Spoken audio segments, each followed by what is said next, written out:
এই হচ্ছে ABC news AGT live. ये है ABC news AGT live. Listen to ABC News AGT Live. Bangla ভাষা, যাকে রাষ্ট্রসংঘ পৃথিবীর সুমিষ্ট একটি ভাষার মর্যাদার মালা পরিয়েছেন, যার তুলনা হয় না।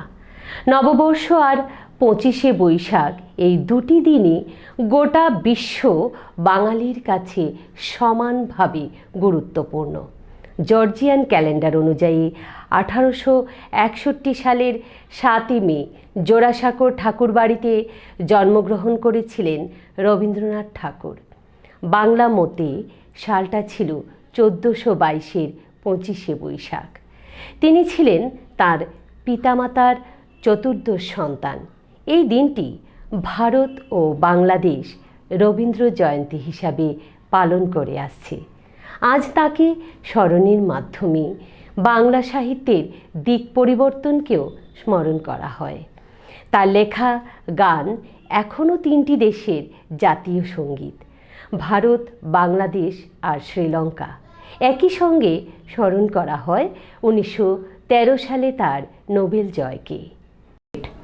প্রসঙ্গক্রমে বলতে হয় যে আমাদের রাজ্যে রবীন্দ্র জয়ন্তীকে অন্য এক মাত্রা দেওয়ার আনন্দে মেতে ওঠে ABC নিউজ AGT লাইভ 2022 প্রতি বছর। এবছরও তার ব্যতিক্রম। এখন শুনব এক রবীন্দ্র উপাসকের কণ্ঠে ইংরেজি ও বাংলায় কিছু গান, আবৃত্তি ও এই দিনটির তাৎপর্য। আর যিনি এগুলো উপস্থাপন করছেন, তার বিনীত অনুরোধ এটাই যে উনি কোনো শিল্পী বা বাচিক শিল্পীও নন, শুধুই রাবীন্দ্রিক আবেগ ও শ্রদ্ধায় নতজানু উত্তম কুমার দেবনাথ। ধন্যবাদ। Hello there, welcome to the special edition of Analytical Views on Rabindranath Tagore on his 161st birth anniversary. And I would humbly pour my profound obeisance to the world-famous poet, artist, lyricist, storyteller, essayist, humanist, farmer-friendly figure, pro-science literary figure, social reformer, and above all, the first Nobel laureate from Asia, and his one and only, the vibration of the world, and our favorite figure of the world, Rabindranath Tagore, who is also known as Banishing Kabiguru, Gurudev. On this auspicious day, I'd like to discuss the varied aspects of Tagore's life, highlighting the major events in his childhood days so that our present generation can accumulate a brighter conception about his childhood towards the future path. It was 7th May 1861, the brightest star of the Tagore family, the 14th child, Rabindranath Tagore, appeared in this world as the wonderful gift for the mankind. His mother, Sharada Devi, had already borne her husband 13 children and was to bear him one more son 2 years later, who however died soon after. Perhaps in no family would the 14th child be particularly welcome, and much less so in a family where all the elder brothers and sisters and their families lived together in one joint household. Child Rabi was a healthy and fair baby, but elder sister Saudamani used to remark playfully as she bathed the child, "My Rabi may be dark and not so fair, but he will outshine all the others." Tagore's childhood and early boyhood, which was spent under the tutelage of family servants, was later dubbed by him as sophocracy.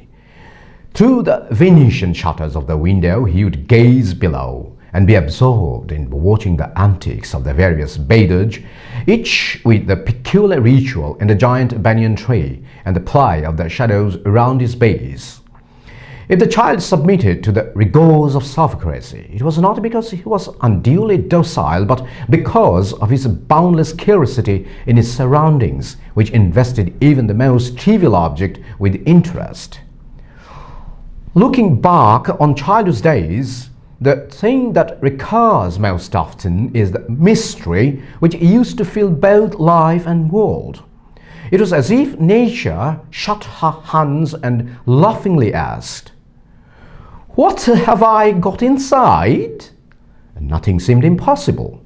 The child's curiosity and longing for the big and mysterious world of man and nature beyond the confines of house and school became for him symbolical of the soul's yearning for the great beyond.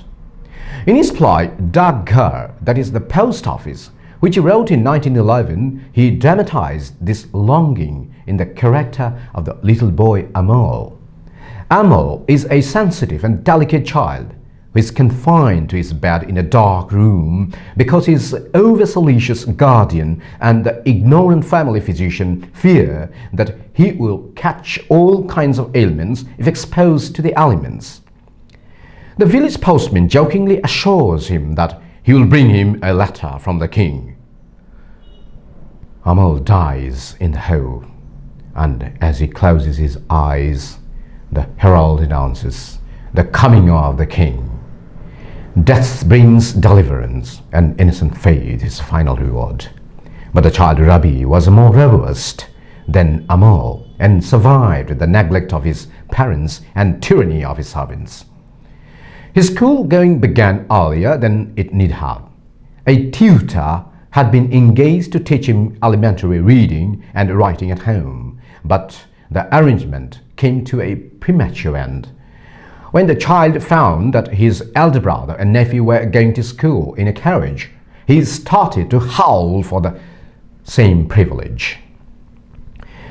The exasperated tutor gave him a resounding slap and said, "You're crying to go to school now. You'll have to cry a lot more to be let off later." The first school he thus went to was known as the Oriental Seminary, where the ingenious method of punishment practiced to drill learning into the children left a vivid impression on his mind and on his limbs. Returning home, he would work for his repressed rage and terror-beating with a cane the wooden railing of his house, playing the sadist teacher with his dumb pupils. He wrote his first verse in his 8th year. He got hold of a blue copy in which he started scribbling his verses, like a young deer which butts here, there, and everywhere with his newly sprouting horns. Returning home from school at 4:30 in the afternoon, he found the gymnastic master waiting for him to give him an hour's practice on the parallel barge. No sooner had he gone than the drawing master arrived. After the evening repairs, there came the English teacher, and the lesson proceeded by the light of an oil lamp. My dear children and young friends, today I would like to conclude here. But before that, I would like to say that the sense of discipline and orderliness in his early life shaped him to be a stronger man in future. In today's time, we hardly could think about studying by the oil lamp, and since the modernity has been a boon for us, but the refusal for studying and being disciplined in our day-to-day life have been creating havoc in the later childhood. The several problems are being faced here and there.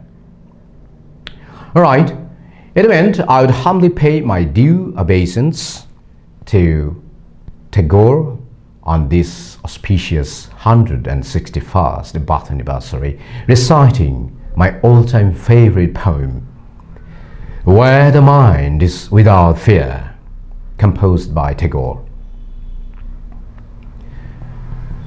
Where the mind is without fear and the head is held high, where knowledge is free, where the world has not been broken up into fragments by narrow domestic walls, where words come out from the depths of truth, where tireless striving stretches its arms towards perfection, where the clear stream of reason has not lost its way into the dreary desert sand of dead habit, where the mind is led forward by thee into ever-widening thought and action, into that heaven of freedom, my Father, let my country awake. Where the mind is without fear and the head is held high, where knowledge is free, where the world has not been broken up into fragments by narrow domestic walls, where words come out from the depths of truth, where tireless striving stretches its arms towards perfection, where the clear stream of reason has not lost its way into the dreary desert sand of dead habit, where the mind is led forward by thee into ever-widening thought and action, into that heaven of freedom, my Father, let my country awake. Thank you all for being with me. Have a good time. Namaskar.